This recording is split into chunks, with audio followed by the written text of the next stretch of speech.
Hey, Russell, let's talk a little bit about the exodus of California. You've got somebody who maybe has an asset here. I sell them their personal residence. 15 years later, they bought another a rental, and now they're selling both. What can we do crossing state because now they want to move to Florida? Yeah, super common. Yeah, and 1031 is federal, right? So you can cross state lines with the 1031 exchange. All states, including California, recognize the 1031. So if you sell in California and buy in Florida, you'll be deferring federal and state tax. What a lot of people do, though, is they just leave the state maybe personally. What I mean by that is they're selling their primary here and they're moving to Alabama. So they buy a primary residence in Alabama, right? But they still own assets here, like their rental properties.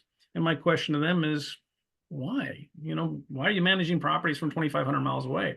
You should sell those properties and do a 1031 into Alabama, buy investment properties close by, where you can now, see your properties and manage them appropriately or whatever. And the math always works out. You can sell one property in Grass Valley, and with those proceeds, you can buy like half of Alabama, pretty much. Pretty cool.